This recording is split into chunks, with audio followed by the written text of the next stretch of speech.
A food ingredient I discovered when I was at UC Berkeley, when I was looking at soy proteins. I discovered it to have this unique property where it's binding to the packaging of the DNA. And by doing that, it can actually regulate the expression of genes. And what makes it so special is because I discovered it in 1996 when nobody else is looking at regulation of genes as a way to have health and wellness, associated with health and wellness. It's usually about the DNA and changes to the DNA, changes to the genes. And when I came up with this new property, everybody was working on the DNA, and I was the only one working with this new science called epigenetics, which is based on the packaging of the DNA itself. And so what made it so special is the fact that now a lot of research now is being done on this epigenetics. In fact, it's now being called the 21st century science. Genetics was the 20th century science, and now it's the 21st century science is epigenetics, because a lot of research are now showing that when it comes to chronic disease development, it's actually changes to the way the genes are regulated. It's about the software rather than the hardware being the DNA, and the software is the epigenome, which tells the hardware what to do.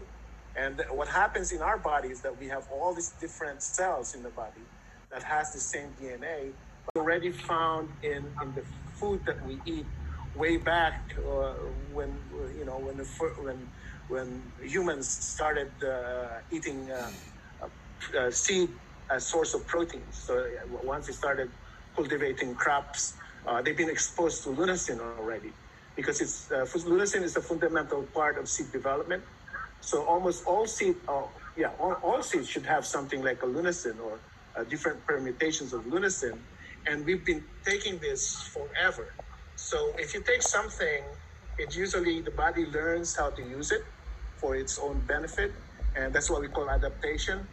And that's usually the case with lunasin, since it's already been found in some of the seed proteins that our ancestors have been consuming for tens of thousands of years.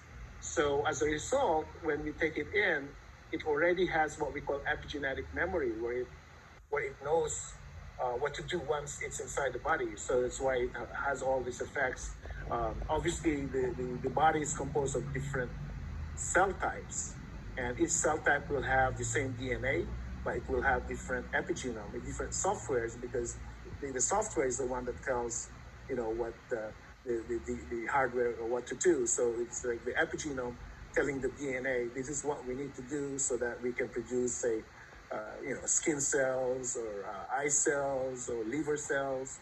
So the softwares are different, and lunasin, once it gets into all these different cell types, it's as if it knows what to do with it. That's why it has all these multiple health benefits.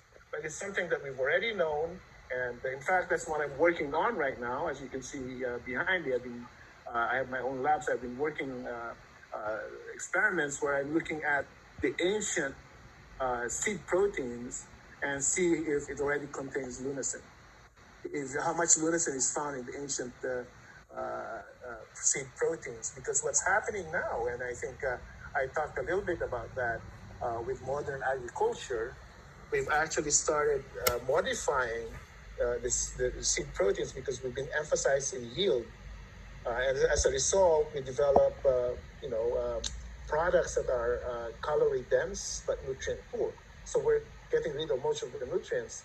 And if you look at the modern varieties of some of the seed crops that we have, I can't really detect lunasin anymore.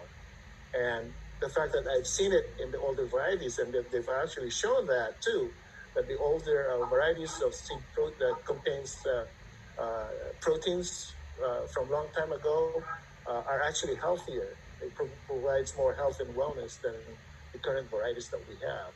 So that's why it is very important for us that we provide the proper nutrients to our body so that we will be able to achieve health and wellness in our life.